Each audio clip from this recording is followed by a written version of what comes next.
Did you know that one mistake could cost millions of lives? In this story, the USA decided the fate of the war in just a few days. If you're interested in the truth about World War II, subscribe and hit the like button. There are many shocking facts ahead.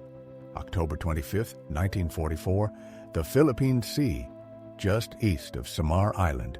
Imagine the chill of that dawn air biting at your skin, the world below a vast, restless sheet of gray steel. Through trembling binoculars, Ensign William Brooks peers from the cockpit of his Grumman TBF Avenger, 1,500 feet above the waves.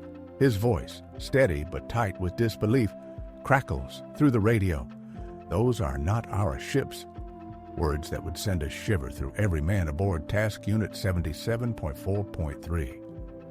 From his vantage point on what should have been a routine anti-submarine patrol launched from the escort carrier USS St. Lo, Brooks had just seen the unthinkable. Rising from the misty horizon were the unmistakable silhouettes of pagoda masts, a style unique to Japanese warships. And then, slicing through patches of fog like a ghost from another world, the colossal outline of the Yamato, the largest battleship ever built. Behind her, an entire armada of heavy cruisers and battleships thundered forward, their wakes foaming white in the dull morning light, bearing down at full speed upon 6 small escort carriers, fragile and hopelessly outmatched.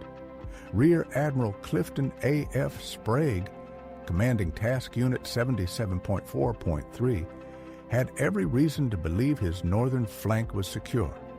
After all, Admiral William F. Halsey's powerful Third Fleet was supposed to shield them from exactly this kind of assault. The San Bernardino Strait, between Luzon and Samar, had been declared safely blocked by American battleships. And yet, at 06:37 hours, out of the pearly haze of dawn emerged the full might of the Imperial Japanese Navy's center force.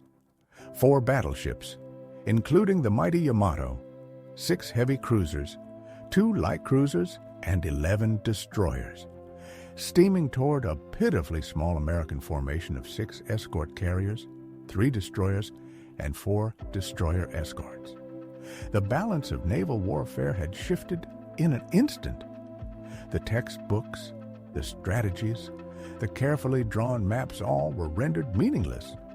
Everything now depended on decisions to be made within the next 60 seconds. The impossible had come to pass, and the response would ignite one of the most astonishing acts of courage in maritime history.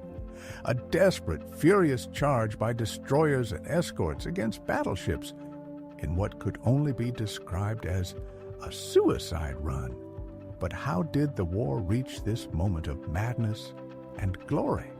The path was laid months earlier as American forces pressed relentlessly westward across the Pacific. By October 1944, the liberation of the Philippines was not merely an ambition, it was a strategic certainty. On October 20th, American troops stormed Leyte Island, threatening to choke Japan's lifeline to the vital oil fields of the Dutch East Indies and the rubber plantations of Southeast Asia. Without that lifeblood flowing north, Japan's war machine would grind to a halt within months. The Imperial Japanese Navy understood the stakes. Desperation birthed audacity, and from that audacity came Operation Shogo-wa, or Victory Operation Y.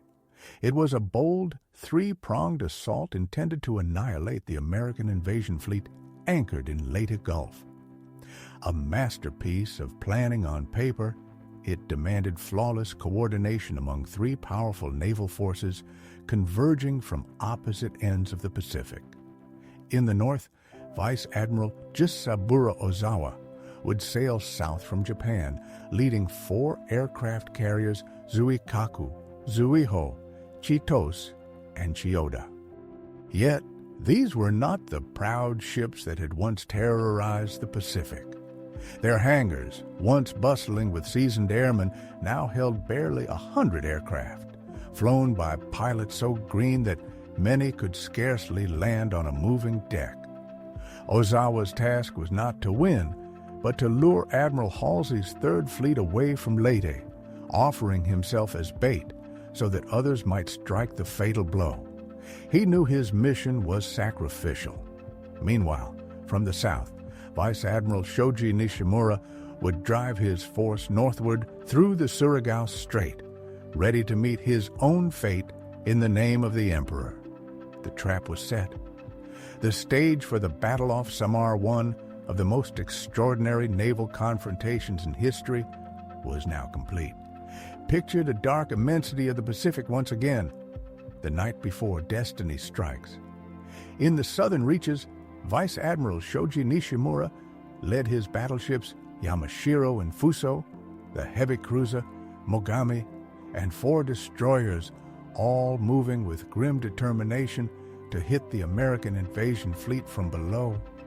But to the north, through the narrow throat of the San Bernardino Strait, sailed the true hammer of Japan's strategy, the center force, commanded by Vice Admiral Takeo Kurita. His was the most powerful naval formation Japan had left, a floating citadel of steel and fire designed to smash directly into the vulnerable transports anchored in Leyte Gulf. This was the heart of Japan's remaining naval might.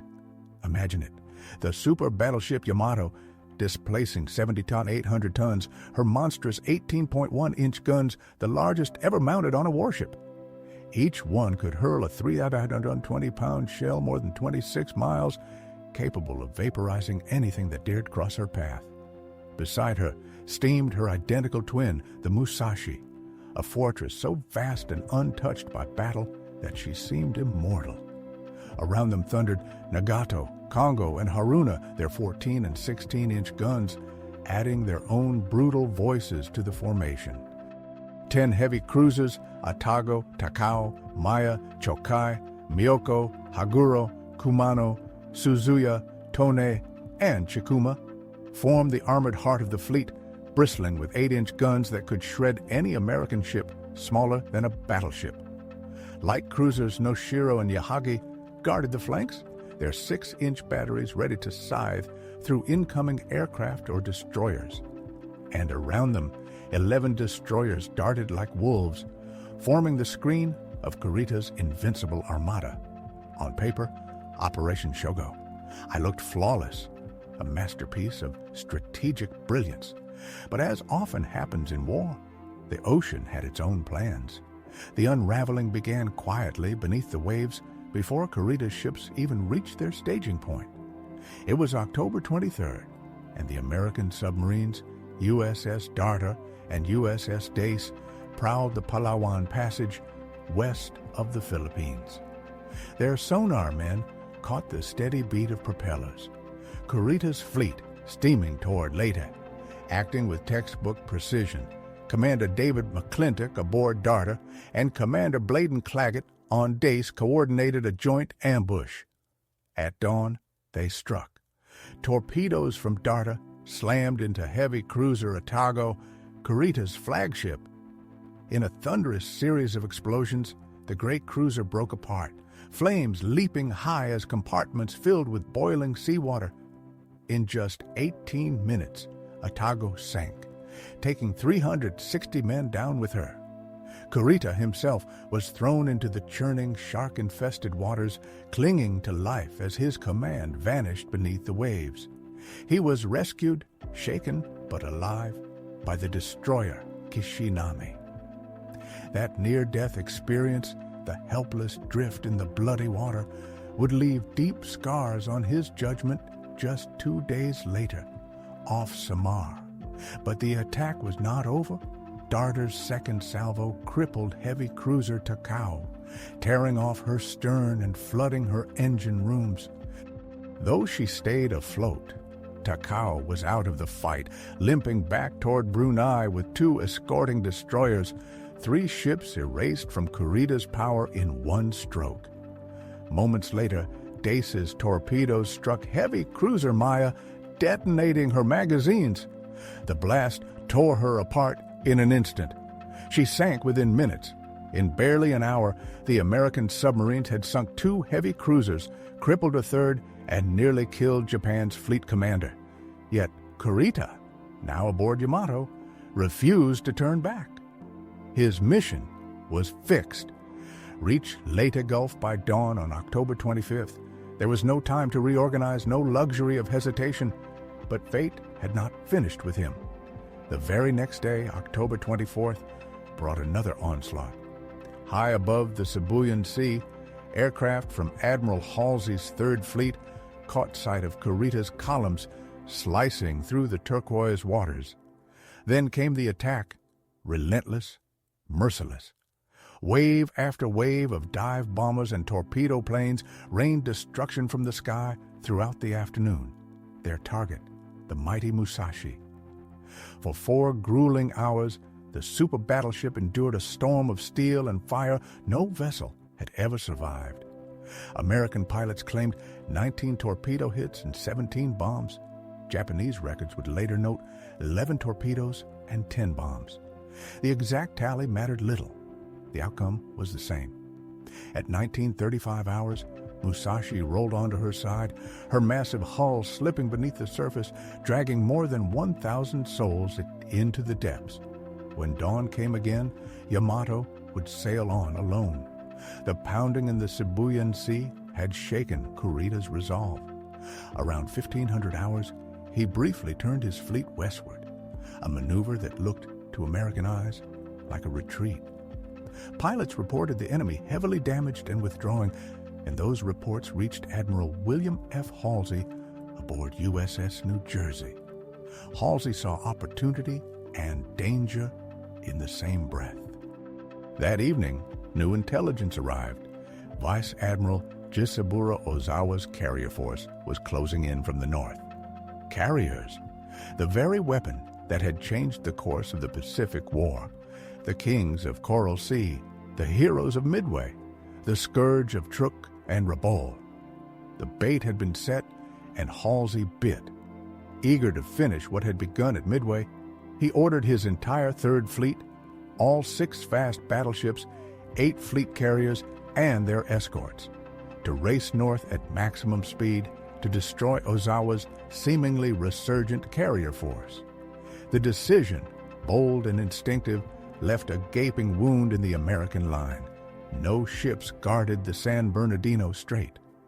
Worse still, Halsey failed to communicate his move clearly to Admiral Thomas C. Kinkaid, commander of the 7th Fleet, which shielded the Leyte landings. Earlier, Halsey had mentioned forming Task Force 34, a powerful battleship group under Admiral Willis Lee to guard the strait. But that was only a plan not an order. Through crossed wires and assumptions, both Kinkaid and Admiral Chester Nimitz in Pearl Harbor believed Task Force 34 was in position, standing watch. In truth, no such force existed. Thus, in the black hours past midnight, the San Bernardino Strait lay wide open. At 00:35 on October 25th, Kurita's reorganized fleet, bloodied but unbroken, slipped silently through the strait, unopposed, unseen, unstoppable. No American ship, no patrol plane, no radar beam marked their passage. Ahead of them lay Samar Island, and beyond it, the unsuspecting beaches of Leyte, where General Douglas MacArthur's 130,000 troops fought to reclaim the Philippines. Between those men and annihilation stood only 3 small task units of escort carriers, fragile, slow, and utterly unprepared for what was coming. The stage was set for a confrontation that would defy every law of naval warfare and redefine courage itself. Now, imagine yourself standing on the deck of a tiny escort carrier as dawn begins to stain the sky over the Philippine Sea. October 25th, 1944. The air is thick with humidity and tension. Ahead, the clouds are torn by faint glimmers of light.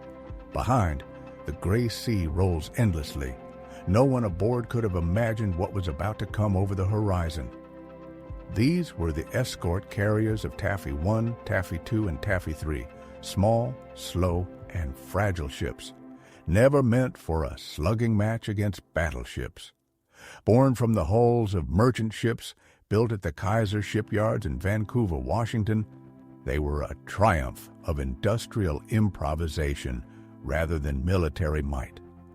Their purpose was simple and humble: to provide close air support for troops fighting ashore and to hunt submarines lurking beneath the waves. Each of these Casablanca-class carriers, weighing in at about 700 to 800 tons, carried only a single 5-inch gun for surface defense and a scattering of 40mm and 20mm anti-aircraft guns to swat at enemy planes. Their decks were lined not with hardened steel, but with wood and light plating. The aircraft they launched, FM-2 Wildcats and TBF Avengers, carried bombs and rockets intended for bunkers and supply convoys, not the armor belts of battleships. At their very best, these carriers could manage 18 knots, hardly faster than the merchantmen they were built from. The Japanese cruisers racing toward them could make 30 knots without strain. And at the northernmost edge of this fragile chain, closest to the yawning mouth of the San Bernardino Strait, lay Taffy III, commanded by Rear Admiral Clifton A.F. Ziggy Sprague. A seasoned officer of 48, Sprague had spent a lifetime at sea. His name distinguished him from Rear Admiral Thomas L. Sprague, commanding Taffy II nearly 200 miles to the south.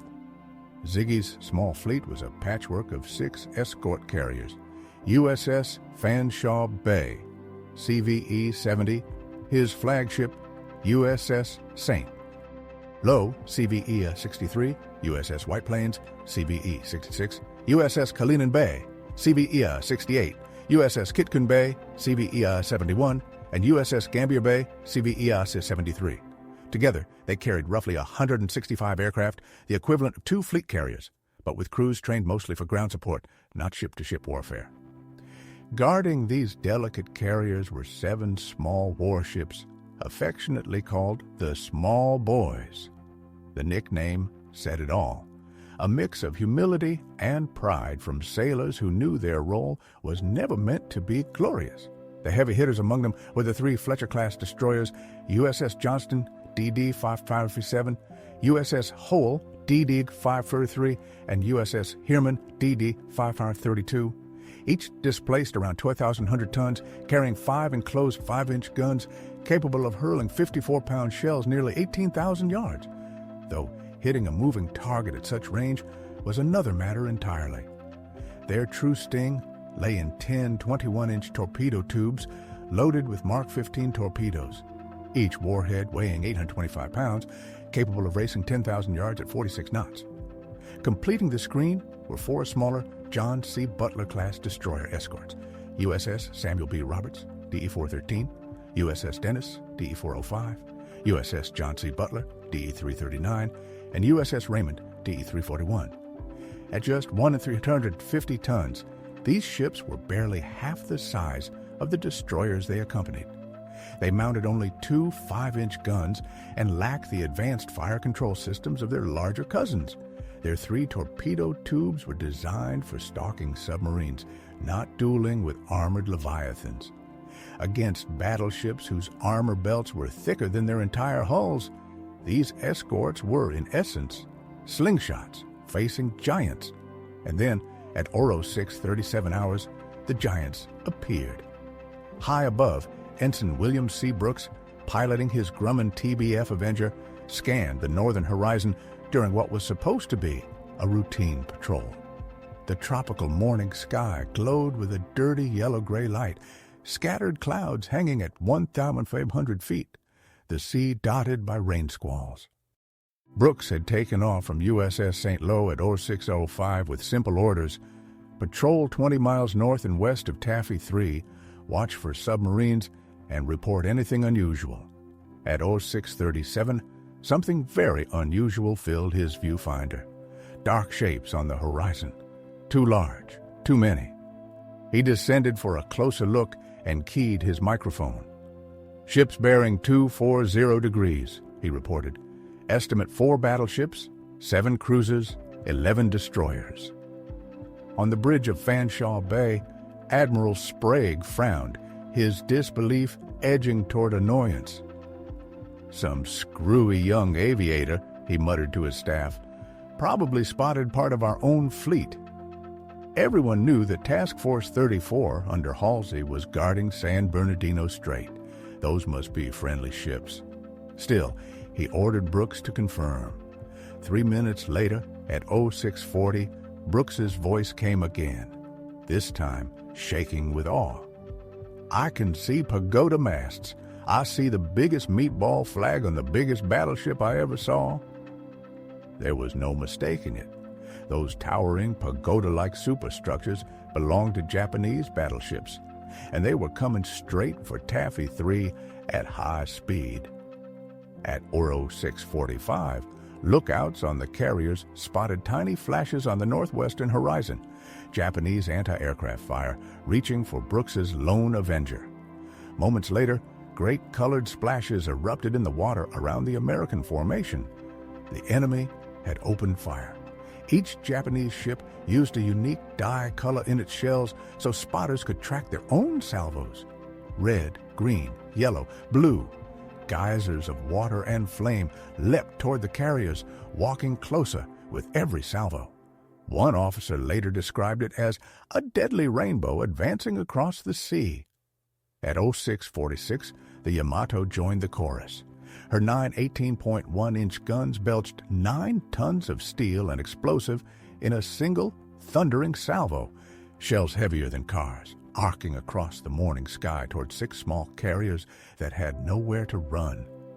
Sprague now faced an impossible tactical dilemma. His carriers could not outrun the Japanese fleet. Even straining their engines to 90 knots, they would be overtaken within 2 hours. Their 5-inch guns could not pierce enemy armor. Their planes carried bombs meant for trenches, not warships. The few Mark 13 torpedoes they had were mostly gone, spent in earlier strikes against shore targets. What could they do? Against the might of the Yamato, against cruisers and destroyers bristling with guns, Sprague's fleet had only courage and the will to fight back against certain annihilation. Imagine the terror and urgency compressing every second of that morning into a knife edge of decision. The nearest heavy American warships, the only forces capable of challenging Kurita's center force, were 90 miles to the south, under Admiral Jesse Oldendorf. His battleships had just annihilated the Japanese southern force in the Surigao Strait night battle, and they were running low on armor-piercing shells. Even if they raced north at full throttle, they would take hours to reach Samar. Meanwhile, Halsey's Third Fleet, chasing Gozawa's carriers, was 300 miles to the north, and even if recalled, would need 6 hours to arrive. Sprague had 15 minutes, perhaps less, before Japanese shells began systematically tearing through his carriers. And yet, in those brief moments, he orchestrated a response that would become a masterclass in naval improvisation and courage under fire. First, he ordered every available aircraft to launch immediately. Pilots scrambled from flight decks in pajamas or shorts. Engines started before pre-flight checks. Planes armed with whatever ordnance happened to be loaded. Depth charges meant for submarines, general-purpose bombs for short targets, even empty-wing aircraft ready to make distraction runs. Every plane became a weapon of opportunity. Second, Sprague turned his formation east-southeast toward a rain squall spotted 5 miles ahead by radar. The squall would partially mask the fleet and buy crucial minutes of concealment. Third, he demanded maximum speed from the carriers. Engineering crews coaxed every last revolution from boilers and turbines not designed for sustained combat speeds. Every knot counted. Fourth, he ordered his escorts to generate smoke. Using chemical smoke generators, they created thick banks of artificial fog, layered with black funnel smoke from overworked carriers. The effect was a temporary but vital screen against Japanese optical rangefinders hiding the carriers as they maneuvered desperately. At 0650, Sprague transmitted an uncoded radio message on all frequencies. Under attack by Japanese cruiser force of 4 battleships, 7 cruisers, at position 11 to 46 N, 126-20 EE. Request immediate assistance. The broadcast, a breach of standard radio security, was received by every American naval unit in the Philippines, triggering panic across multiple headquarters. Admiral Kincaid, still engaged with the remnants of the Southern force, realized in horror that no heavy ships guarded the northern approach. Admiral Halsey, 300 miles north off Cape Engano, also received the call, equally horrified. Relief would take hours to arrive. Taffy III had minutes. At 0701, the first Japanese salvos began to fall among the carriers. For men accustomed to submarine hunting and close air support, the scale of incoming fire was incomprehensible. Yamato's 18.1-inch guns hurled shells weighing 3,920 pounds, each projectile heavier than a compact car. Japanese 8-inch cruiser guns fired 260-pound shells designed to rip apart lightly armored escort carriers. Battleship Congo's 14-inch guns added to the storm. Against this barrage, the carrier's thin steel hulls, mere fractions of an inch thick, offered almost no protection. A single hit from a large caliber shell could cut a carrier from stem to stern. Multiple hits would sink one within minutes. Sprague's fleet responded with frantic ingenuity. The ships zigzagged using a technique called chasing splashes. Officers watched where shells landed, steering toward the water's impact to throw off the Japanese gunners. This desperate improvisation worked more often than not. Trained to shoot at straight-moving targets, Japanese crews struggled to adjust to American ships' constantly shifting course. Shells that should have struck home screamed past bow or stern, though some found their mark. USS White Plains took a direct hit, which fortunately did not explode, passing clean through her thin hull. USS Kalinin Bay was repeatedly straddled. Near misses sent fountains of water cascading across her flight deck, jamming her rudder temporarily. The rain squall provided a brief reprieve at 0706. For 10 minutes, visibility dropped below 1,000 yards. Japanese gunners fell silent, and American crews scrambled to organize damage control, prepare abandoned ship stations, and pray. Many believed they would not survive the hour, yet remained at their stations, ready to sell their lives dearly. As Taffy III emerged from the squall at 0716, the situation had worsened. Kurita's faster ships had closed the distance, and colored splashes now erupted all around the carriers with terrifying accuracy. Shrapnel raked flight decks. Direct hits were inevitable. It was here that Sprague made a decision that would define the battle. At 0716, he ordered his destroyers to launch a torpedo attack against the Japanese fleet. Courage had already anticipated command. Commander Ernest E. Evans of USS Johnston had independently begun his attack 6 minutes earlier. At 0710, Johnston turned northward, charging straight into the path of Japanese battleships and cruisers, alone and determined, before Sprague's official order even reached him. Imagine the heart of battle compressed into a single, impossible moment. At the helm of USS Johnston, Commander Ernest E. Evans, a proud Cherokee and Creek Indian from Oklahoma, fearless to the point of recklessness, steered his tiny ship straight toward the jaws of annihilation. His Native American heritage was etched in his features, earning him the nickname the Chief among his crew, though never to his face. Evans was no stranger to daring, and his philosophy of command had been carved in steel and sweat.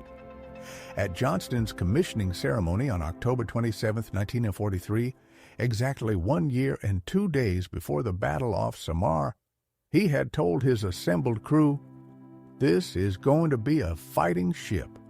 I intend to go in harm's way, and anyone who doesn't want to go along had better get off right now." Not a single sailor asked to leave. Over the intervening year, Evans had honed his crew into a lethal, instinctive machine. Daily gunnery drills, constant damage control practice, and cross-training across multiple stations meant that when the time came, Johnston's crew moved as one organism, anticipating commands before they were spoken. Now, at Oro 710, Evans pointed Johnston directly toward the heart of Kurita's formation and ordered flank speed. The destroyer's turbines screamed, propelling her past 35 knots, a tiny vessel charging against ships that outweighed her 50 to 1. The range was 35,000 yards, over 17 nautical miles, while her Mark 15 torpedoes could strike only at 10,000 yards. Evans would have to close through 17 miles of enemy fire, dodging shells from dozens of guns to launch a strike with a hope of effect. Chemical smoke poured from Johnston, forming a thick artificial fog that partially masked her from Japanese optical rangefinders, yet smoke could not stop the shells raining down from the distance. At Aro 707, Johnston opened fire on the heavy cruiser Kumano with her 5 5-inch guns, employing the Mark 37 fire control director linked to a Mark 1A computer. The combination gave Johnston a devastating advantage. While Japanese optical rangefinders struggled against smoke, rain, and shifting distances, Johnston's radar continuously calculated precise firing solutions in real time. For 10 minutes, Johnston's gunners fired over 200 main battery rounds. Each 54-pound shell could not penetrate Kumano's armored belt of 4 to 5 inches, but it ripped through her superstructure, igniting fires, shredding communications, and destroying the bridge and fire control stations. Kumano's deck became a hellscape of exploding shells, fire, and twisted metal, leaving her effectiveness as a fighting ship gravely compromised, though her engines and main battery remained intact. By 0720, Evans had closed to 10,300 yards and launched Johnston's full complement of 10 torpedoes. The weapons tore through the water at 46 knots, leaving luminous, phosphorescent wakes in their trail. One torpedo, perhaps two, struck Kumano's bow. The explosions tore off her entire forward section, flooding compartments and dropping her speed to 8 knots. Escorted by the heavy cruiser Suzuya, Kumano limped away, removing 2 major Japanese units from the critical opening phase of the battle. Johnston had achieved what seemed impossible. A 100-ton destroyer had crippled a 13,000-ton heavy cruiser, a ship armed with 10 8-inch guns, each individually heavier than Johnston's entire main battery. Victory, however, came at an almost immediate cost. At 0730, as Johnston tried to hide within her smoke, the Yamato fired a full 9-gun salvo. Misidentifying Johnston for a much larger ship due to her aggressive attack on Kumano, Yamato's optical rangefinders had acquired her at 2,300 yards, over 9 nautical miles. 3 18.1-inch shells struck almost simultaneously. The first hit aft, below the waterline, tore through the unarmored hull as if it were paper. The after engine room exploded, steam lines ruptured, and 600-degree pressurized vapor scalded the men inside instantly, killing many outright. The second shell amidships destroyed the aft engine, severing power to half the ship and dropping speed from 35 to 17 knots instantly. The third shell, 2/3 down the hull, cut electricity to 3 of the 5 5-inch gun turrets, leaving only the 2 forward mounts operational. Each projectile carried 3,220 pounds of explosive force, with 73 pounds of Type 88 explosive designed to penetrate 16 inches of armor at 20 miles. Against Johnston's thin steel plating, the shells over-penetrated, detonating inside the hull only after passing through, a cruel twist of fortune that kept the destroyer from being obliterated immediately. Had they exploded on impact, Johnston would have been blown in half. Despite the devastation, Johnston remained in the fight, her crew enduring hell itself, unleashed from the largest guns ever mounted on a warship as Commander Evans prepared to strike again at the Japanese fleet. The hell unleashed on Taffy III intensified with every passing minute. Even over-penetrating Yamato's shells left Johnston grievously wounded. Her after third deck was a mangled ruin, twisted metal, and flooding compartments. Yamato's secondary battery of 6.1-inch guns joined the onslaught. 3 155mm shells tore into Johnston's superstructure with surgical precision. One struck amidships, annihilating an anti-aircraft fire director and killing its crew outright. 2 more hit forward, obliterating the torpedo director and shattering the bridge into a slaughterhouse of steel splinters and body parts. Commander Ernest Evans was hurled off his feet by the blast. 2 fingers of his left hand were severed by a steel fragment, his shirt torn away by the concussion, chest and face peppered with jagged fragments.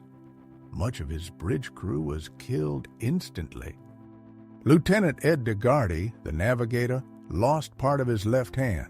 The helmsman, wounded, instinctively held the ship on course. The quartermaster was dead at his post. Blood slicked every surface of what remained of the bridge.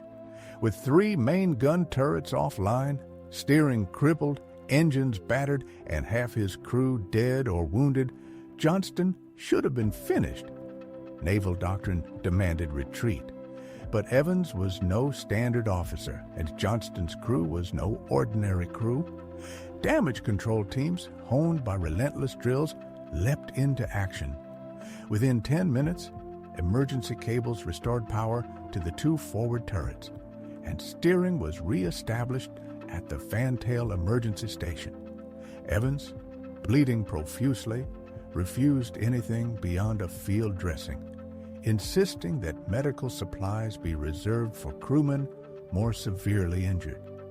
Evans relocated his command to the fantail, shouting steering orders through an open hatch to sailors cranking the rudder manually.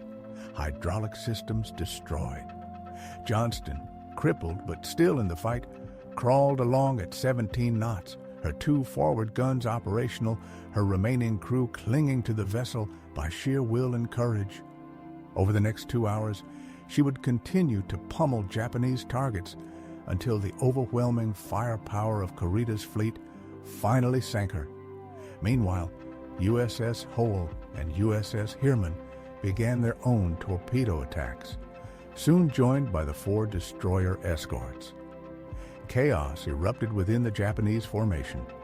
Ships used to cruising in tight, mutually supporting lines were forced to maneuver independently, dodging torpedoes and avoiding collisions. The carefully coordinated fire plan of Kurita's fleet began to collapse under the unexpected audacity of American attacks. USS Hole, under Commander Leon S. Kintberger, charged headlong toward the Japanese center. At 07:43, she launched 5 torpedoes at battleship Congo from 9,000 yards. Congo turned hard to starboard, combing the torpedoes by presenting her narrow bow. The attack temporarily disrupted her fire, forcing her out of position. At 07:54, Hole fired her remaining 5 torpedoes at heavy cruiser Haguro under 6,000 yards, terrifyingly close. At least 1 torpedo struck Haguro's engineering spaces, forcing the cruiser to reduce speed to handle flooding. But the price was immense. Japanese shells hammered Hole as she pressed her attack. Over 45 minutes, she absorbed over 40 major caliber hits. Her bridge was destroyed by an 8-inch shell, officers killed outright. Her forward engine room flooded. Number 2 gun mount was blown off its foundation. Steering was lost, forcing control from the aft emergency station. Power was gone when the remaining engine room flooded. At 08:30, with Hull dead in the water, listing heavily and sinking, Kintberger gave the order to abandon ship. Hull rolled onto her port side and sank stern first at 08:55. Of 273 aboard, only 86 survived. 187 were lost to shellfire, drowning, or sharks during 2 harrowing days awaiting rescue. USS Herman, commanded by Commander Amos T. Hathaway, executed perhaps the most daring maneuver of the battle.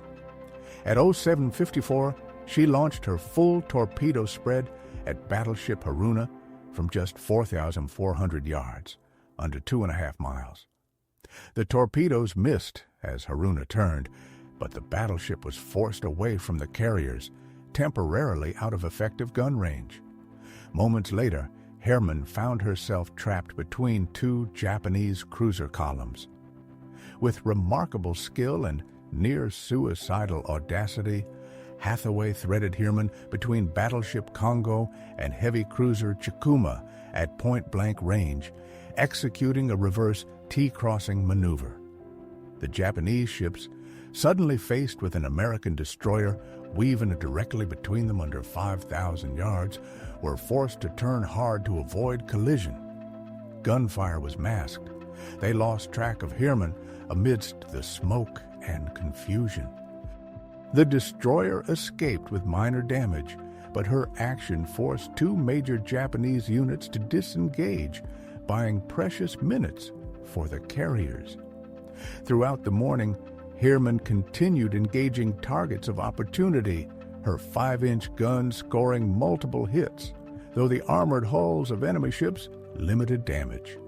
Finally, the 4 destroyer escorts, small and fragile vessels built for anti-submarine work, joined the fray.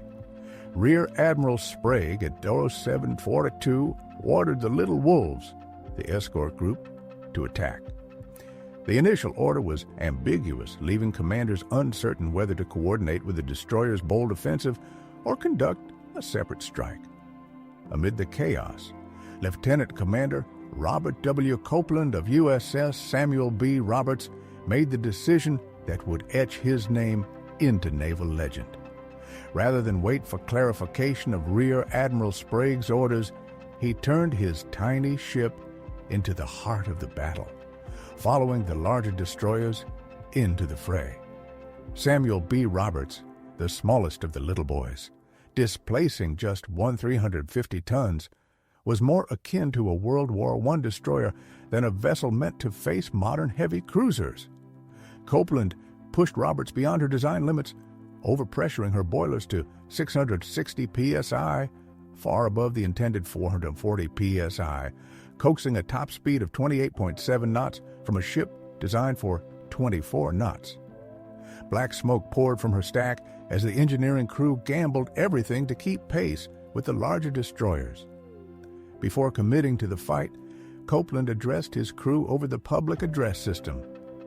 This will be a fight against overwhelming odds from which survival cannot be expected. We will do what damage we can. Matter-of-fact words for a situation that seemed hopeless. Every sailor aboard understood the reality. They were charging toward heavy cruisers in a ship built for anti-submarine duty. Their survival odds were minimal, but duty demanded action. At 08:10, Samuel B. Roberts fired her 3 Mark 15 torpedoes at heavy cruiser Chokai from about 4,000 yards, close enough that the ship's 40mm and 20mm anti-aircraft guns could rake the superstructure directly. Sailors on the smaller weapons shredded windows and killed exposed personnel. 1 torpedo struck Chokai's stern engineering spaces, disabling propulsion. Minutes later, a 500-pound bomb from a Taffy II aircraft detonated in the engine room. Chokai was left dead in the water, later scuttled by the destroyer Fujinami. A destroyer escort had mission killed a heavy cruiser armed with 8 8-inch guns, an achievement beyond her designer's wildest dreams. Roberts pressed on, engaging heavy cruiser Chikuma in a fierce gun duel at ranges of 5,000, 7,000 yards. Her 2 5-inch guns fired 608 rounds in 35 minutes, a rate of over 17 rounds per minute per gun. The gun crews worked with machine-like precision, loading and firing relentlessly, even as Japanese shells exploded around them.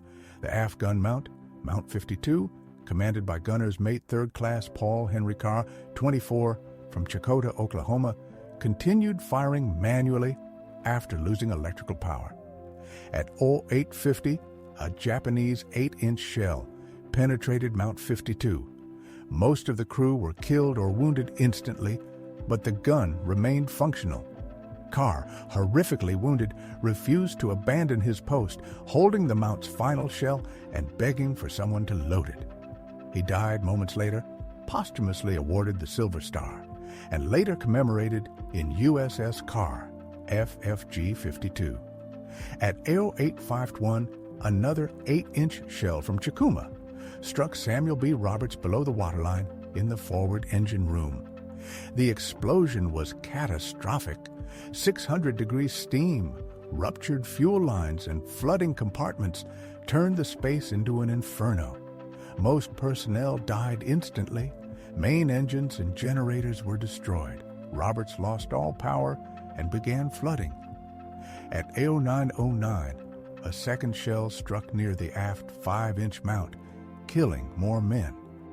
By 0910, with the ship dead in the water and flooding uncontrollably, Copeland ordered abandon ship. Samuel B. Roberts capsized and sank at 10:05. Of 224 aboard, 89 were killed immediately, with an additional 25 succumbing to wounds, exposure, or sharks over the following 2 days. 120 survived, many bearing permanent physical and psychological scars. Meanwhile, the other destroyer escorts, Dennis, John C. Butler, and Raymond, conducted their own attacks. Though they scored no confirmed hits, their actions contributed materially to the chaos, laying smoke and forcing Japanese gunners to adjust for sudden, unpredictable movements. Through sacrifice and audacity, the little boys had fulfilled their mission, disrupting the Japanese advance, buying time for the carriers, and sinking or crippling several enemy vessels. But the cost was staggering, and the ordeal for Taffy III was far from over. Above them, American aircraft swarmed the Japanese fleet, attacking with weapons designed for ground targets, not battleship armor. Many TBF Avengers had exhausted their torpedoes on dawn strikes ashore. Wildcat fighters carried guns effective only against aircraft. Some pilots dropped depth charges meant to explode underwater near submarines, nearly useless against surface ships. Yet they pressed the attacks anyway, diving through walls of anti-aircraft fire. They made run after run, attacking from multiple angles, often without weapons, forcing Japanese ships to maneuver and disrupting their fire control. The psychological impact on Japanese commanders was profound. A seemingly endless swarm of tiny planes, risking everything, kept them off balance and amplified the effectiveness of the already desperate surface actions below. Vice Admiral Kurita, watching wave after wave of American aircraft assail his ships, began to miscalculate the enemy's strength. The relentless intensity, the coordination across multiple squadrons, and the persistence of the attacks convinced him he faced fleet carriers, not the tiny escort carriers he had been briefed about. The Japanese commander, trained to respect carrier aviation as the decisive weapon of Pacific warfare, interpreted the ferocity as the work of a much larger fleet, and this misjudgment would shape the remainder of the battle. As the news of Taffy III's plight spread, pilots from Taffy II joined the fight. Rear Admiral Felix Stump, commanding Taffy III, immediately ordered his squadrons rearmed with heavier ordnance. The Avengers were loaded with Mark 13 torpedoes and 500-pound general-purpose bombs, the largest weapons they could carry. Within 30 minutes of Sprague's distress call, Taffy III was launching strike after strike. Over the course of the 90-minute surface engagement, Taffy III flew more than 70 sorties against Kurita's force, creating havoc among Japanese ships, sinking 3 heavy cruisers and disrupting their command and control. At Edo 820, aircraft from Taffy II scored hits on heavy cruiser Suzuya. A near miss detonated her starboard forward Type 93 long lance torpedoes, each loaded with 1,080 pounds of high explosive. The resulting chain reaction tore massive holes in Suzuya's hull and ignited uncontrollable fires. Despite desperate efforts by her damage control teams, the fires and flooding could not be contained. By noon, with ammunition beginning to cook off and flames raging, Suzuya was abandoned. She sank at approximately 1320. Meanwhile, heavy cruiser Chikuma, already damaged by Samuel B. Roberts' gunfire, was hit by multiple torpedoes from Taffy II aircraft, tearing open her hull. Her crew abandoned ship, rescued by destroyer Nawaki, before Chikuma sank later that afternoon. Heavy cruiser Chokai, crippled by the torpedo from Samuel B. Roberts and a bomb to her engine room, was scuttled by accompanying Japanese destroyers to prevent capture. As the Japanese ships closed, the escort carriers became direct targets. USS Gambier Bay, on the port flank, began to fall behind the formation. Her engines, pushed beyond their limits, could not maintain speed.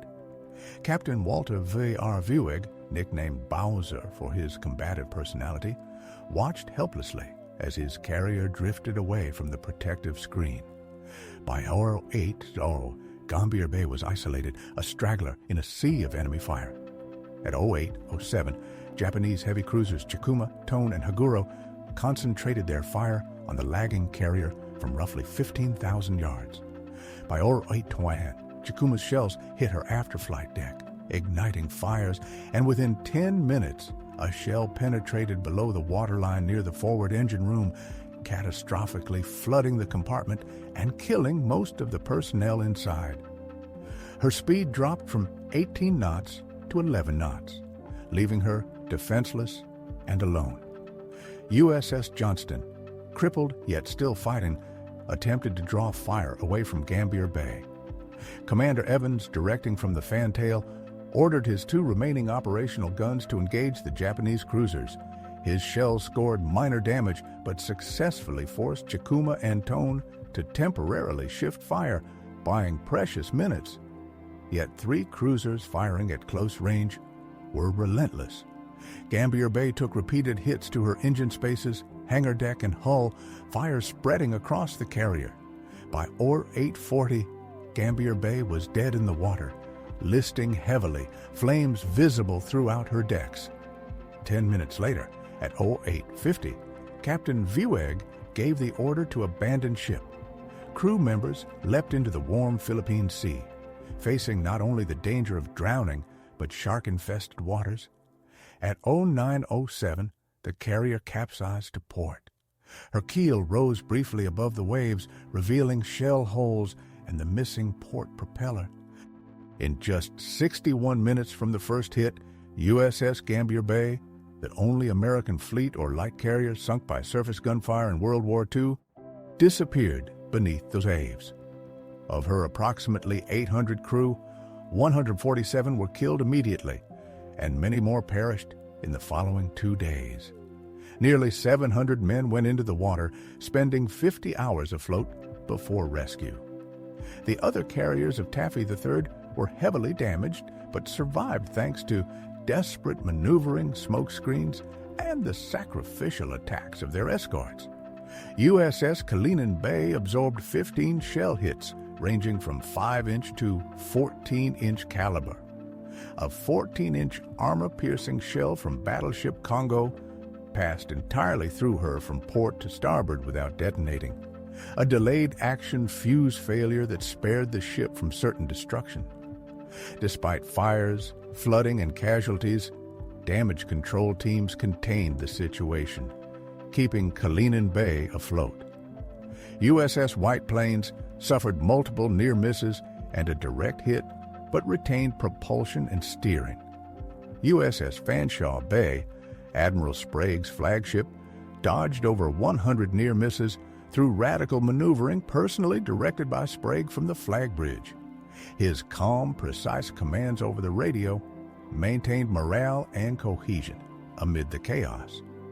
The carrier's single 5-inch stern guns engaged Japanese cruisers whenever they approached within 18,000 yards, scoring minor but morale-boosting hits.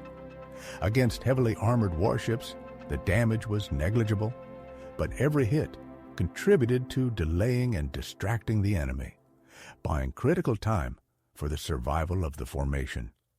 By late morning on October 25th, the battle off Samar had already reached mythic proportions. The sacrificial heroism of the small boys, the destroyers and destroyer escorts, had saved Taffy III and the Leyte invasion beaches, but the danger had not yet passed. At 10:50, even as the carriers recovered from the surface engagement and rescued survivors, a new threat emerged from the west. 5 Japanese aircraft approaching at low altitude, climbing to roughly 2,500 feet, then diving directly toward the American ships. These pilots were not engaging in conventional strikes. They intended suicide attacks, aiming their entire aircraft at the carriers in kamikaze-style dives. The desperate tactic reflected both the Japanese determination to punish the Americans and the psychological impact of Kurita's retreat. The Japanese sought to make every remaining opportunity count, particularly against the battered escort carriers whose survival had already frustrated their surface fleet. The crews of Taffy III had no warning for the nature of these attacks beyond the visual sighting. Every man was still exhausted from hours of continuous combat, fighting fires, repairing battle damage, manning guns, and recovering survivors from the water. Yet, training and sheer instinct kicked in. Anti-aircraft gunners opened fire immediately, despite fatigue and injuries, and aircraft from the carriers themselves scrambled to intercept the incoming attackers. This final wave symbolized the persistent peril that characterized the entire battle. Taffy III had faced overwhelming odds at sea with Japanese battleships, cruisers, destroyers, and now suicide aircraft, and yet the crew's determination, improvisation, and courage had allowed them to survive the day. The battle off Samar would become one of the most remarkable naval actions in history, a case study in leadership, courage, and tactical ingenuity under conditions that seemed absolutely hopeless. The combination of daring surface attacks, aggressive air operations, and psychological confusion among Japanese commanders had allowed a handful of escort carriers and small ships to hold off a far superior fleet and protect the Leyte landing force, shaping the outcome of the Philippine campaign and the Pacific War itself. The Battle of Leyte Gulf, culminating in the heroic actions off Samar, marked a turning point in the Pacific War and remains one of the most extraordinary naval engagements in history. Taffy III, with its 6 lightly armed escort carriers and their small boys' screen of destroyers and destroyer escorts, faced overwhelming odds against Vice Admiral Kurita's center force, which included 4 battleships, Yamato, Nagato, Kongo, Haruna, 6 heavy cruisers, 2 light cruisers, and 11 destroyers. Despite being outgunned, out-armored, and outnumbered, the Americans leveraged tactics, audacity, and sheer courage. USS Johnston, and USS Samuel B. Roberts attacked heavily armed Japanese cruisers at close range with torpedoes and gunfire, crippling several vessels. USS Howell and USS Herman executed high-risk maneuvers that disrupted Japanese formation and command coordination. Taffy III pilots, flying planes designed for ground support, conducted repeated torpedo and bombing runs, pressing home attacks against battleships and cruisers while under punishing anti-aircraft fire. Smoke screens, aggressive maneuvering, and relentless attacks created confusion and fear among Japanese commanders, leading Kurita to believe he was facing a far larger carrier force. By 09:25, after nearly 3 hours of continuous combat, Kurita ordered a retreat, abandoning what was, by most accounts, a chance for complete victory. His center force withdrew north, eventually returning westward through San Bernardino Strait, never reaching Leyte Gulf. The American carriers and their screens, despite heavy losses, had protected the invasion force. The subsequent kamikaze attacks introduced a new and terrifying element to naval warfare. USS St. Lo was the first major U.S. ship sunk by kamikaze, highlighting the psychological and physical dangers these attacks posed. The cost for Taffy III was steep. 4 surface ships lost in combat: Johnston, Howell, Samuel B. Roberts, Gambier Bay 1 carrier sunk by kamikaze, St. Lo casualties, 1,161 killed or missing, 913 wounded survivors endured up to 50 hours in shark-infested waters, with many succumbing to wounds, dehydration, or predators. Despite these losses, the strategic outcome was decisive. Leyte Gulf landings continued without interference, enabling General MacArthur's forces to secure the Philippines. Kurita's force was neutralized as an immediate threat, leaving the Japanese Navy unable to mount further coordinated offensives in the Philippines. Leyte Gulf, as a whole, was the largest naval battle in history, covering 100,000 square miles of ocean with over 200,000 personnel engaged. It included 4 major engagements over 4 days: Sibuyan Sea, Oct. 24, Musashi sunk by American carrier aircraft, Surigao Strait, Oct. 24-25, last battleship versus battleship engagement, Southern Force destroyed Cape Engano, Oct. 25, Halsey's carriers, sank 4 Japanese carriers, Samar, Oct. 25, Taffy. Third's desperate stand against Kurita's center force, the Battle off Samar became a defining example of courage, leadership, and tactical ingenuity against overwhelming odds. It showcased the impact of audacity and morale in naval warfare and left a lasting legacy in both American and Japanese naval history. Imagine standing on the deck of a small American escort carrier in the chaos of late October 1944, the roar of Japanese guns shaking the sea around you. Over 4 relentless days, the Imperial Japanese Navy suffered staggering losses. 26 warships, amounting to 306,000 tons, vanished beneath the waves. Among them were 3 battleships: the mighty Musashi, claimed by the Sibuyan Sea, and Yamashiro and Fuso, sunk at Surigao Strait. 4 carriers, Zuikaku, Zuiho, Chitose, and Chiyoda, met their end at Cape Engano.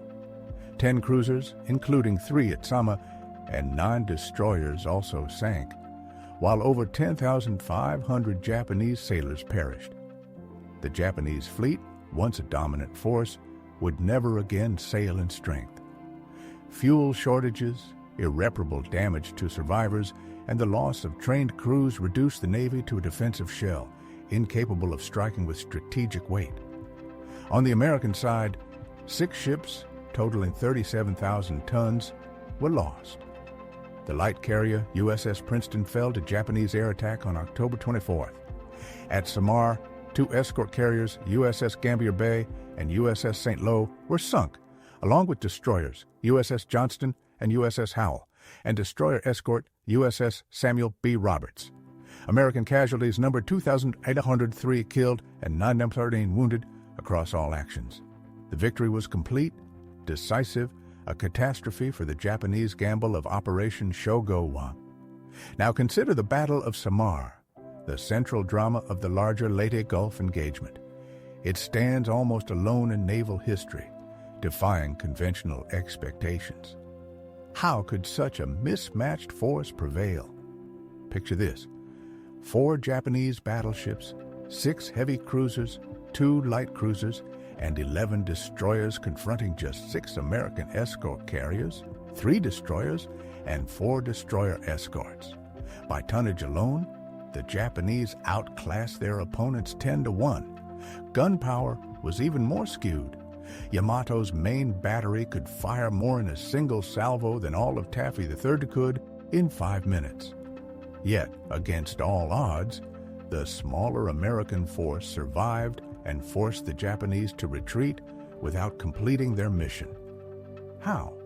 Several interlocking factors explain this improbable outcome. First, consider the audacious American destroyer attacks that tore through Japanese formation integrity at a critical moment. Kurita's ships had approached in formations designed for fuel efficiency and mutual support, not combat.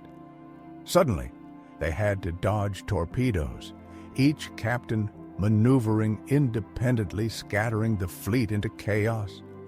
Ships blocked each other's lines of fire, communications collapsed under the weight of conflicting reports, and commanders lost track of both their own fleet and the Americans.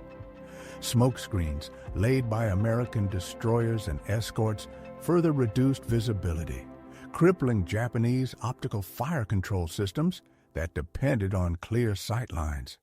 Second, American radar-directed gunnery proved decisive. The Mark 37 fire control directors linked to Mark 1A computers allowed continuous, accurate firing despite smoke, rain, rapid range changes, and violent maneuvering. Johnston, Hull, and Heermann repeatedly struck Japanese ships under conditions where Japanese return fire struggled for accuracy. The Japanese relied on optical rangefinders, excellent in ideal conditions, but disastrous in smoke and rain, giving the Americans a technological edge that partially offset their disadvantages in gun caliber and ship size. Third, American damage control was superior, allowing ships to continue fighting even after catastrophic hits. Johnston fought for over 2 hours after losing half her propulsion, 3 gun mounts, and flooding in multiple compartments. Kalinin Bay survived 15 shell hits, including a 14-inch projectile passing entirely through her. Extensive crew training and thoughtful compartmentation paid dividends. Japanese damage control, by contrast, lagged. Design philosophy prioritized offensive firepower over survivability, and training emphasized gunnery over recovery.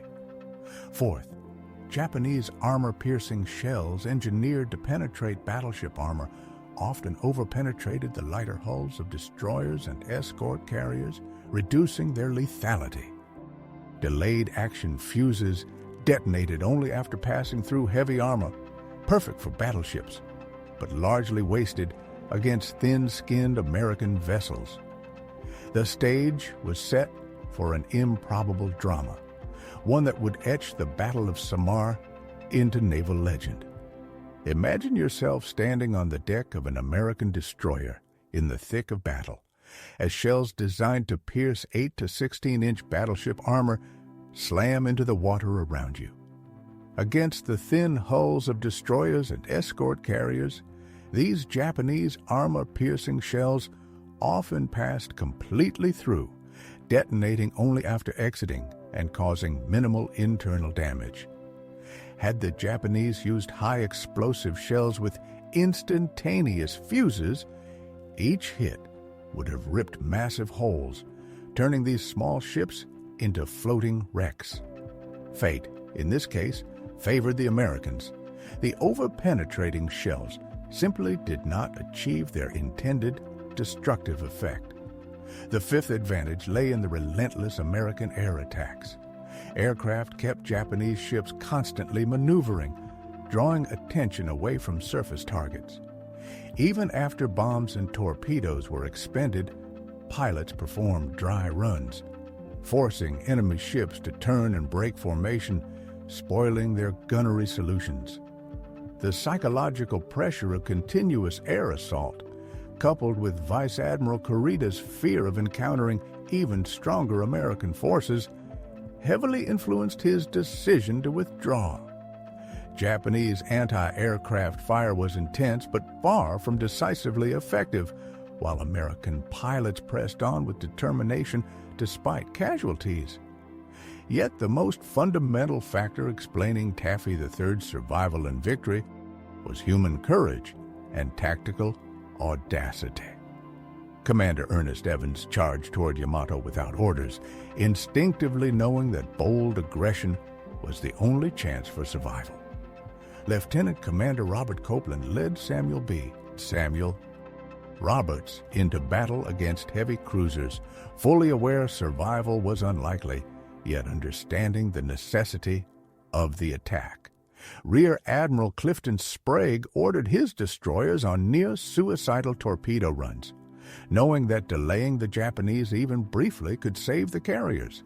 These decisions were made not from positions of strength, but from desperation.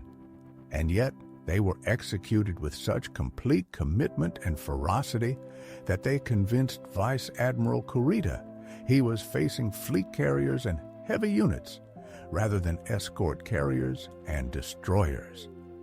The Japanese, trained in Mahanian doctrine emphasizing decisive fleet actions between battleships, expected weaker forces to retreat when confronted with superior strength. Instead, the Americans defied every assumption. They attacked relentlessly, closed to point-blank range, and fought until their ships literally sank beneath them. This behavior was incomprehensible within the Japanese tactical framework, creating confusion and uncertainty that led Kurita to overestimate the size and strength of the opposing force. The aftermath of the battle brought immediate recognition of the extraordinary valor displayed by Taffy III. The entire task unit received the Presidential Unit Citation, one of the highest honors a U.S. unit can be awarded. The citation highlighted the heroism against powerful Japanese fleet units, noting that 2 destroyers and 1 destroyer escort charged battleships point-blank, expending their last torpedoes in desperate defense, ultimately sinking under enemy fire after 2.5 hours of furious combat. Commander Ernest Evans posthumously received the Medal of Honor, recognized as the first Native American in U.S. Navy history. To earn this distinction, a fact officially confirmed by Secretary of the Navy Carlos del Toro in 2023, 80 years after Evans' death. Lieutenant Commander Robert W. Copeland earned the Navy Cross for his leadership of Samuel B. Roberts.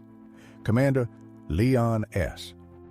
Kent Berger of Hull received a posthumous Navy Cross, as did Commander Amos T. Hathaway of Heermann for his ship's aggressive actions.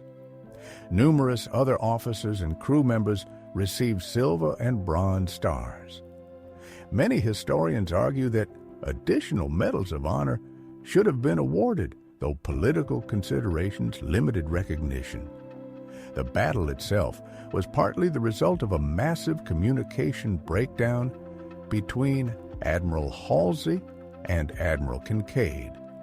Neither the 3rd Fleet nor the 7th Fleet commanders wanted to spotlight the battle, as it revealed serious command and control issues at the highest levels.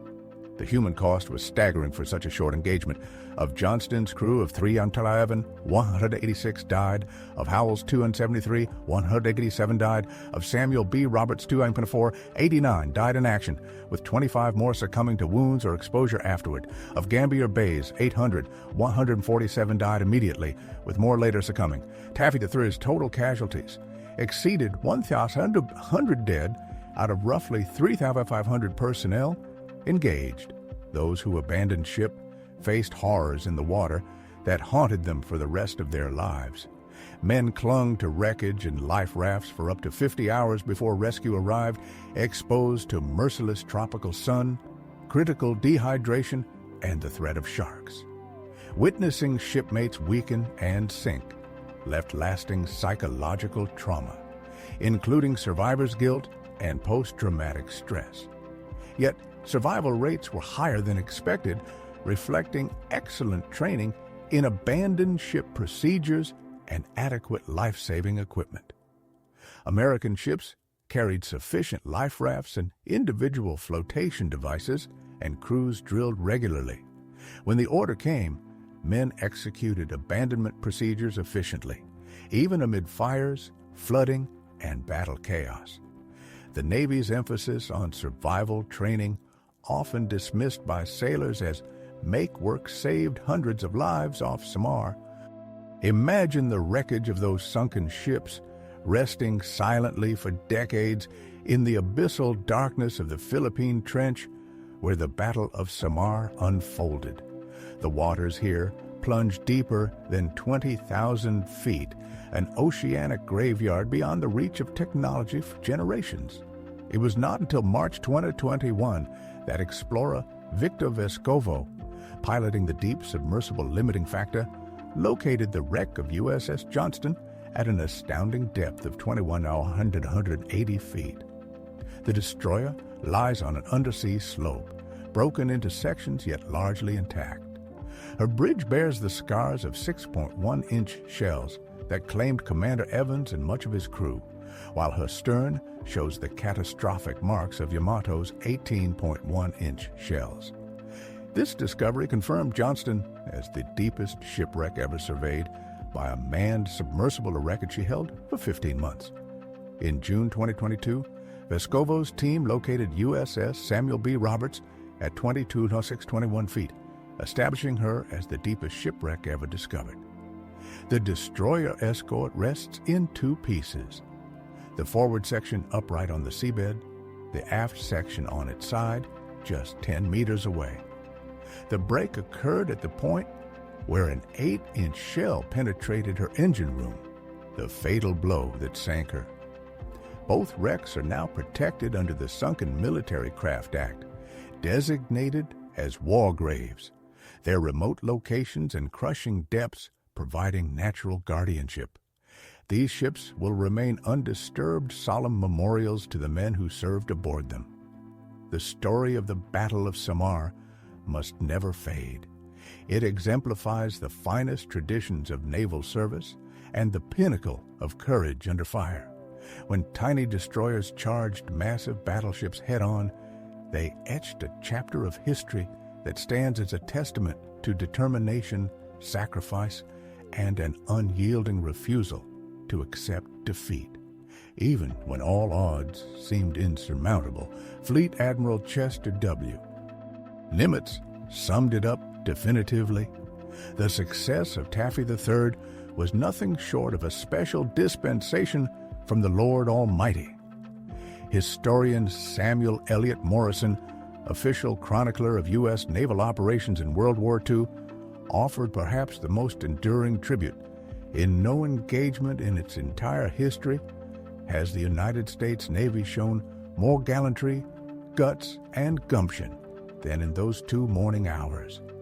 The courage, ingenuity, and indomitable spirit displayed at Samar continue to resonate, ensuring that the legacy of Taffy III and the men who made the impossible possible remains immortal.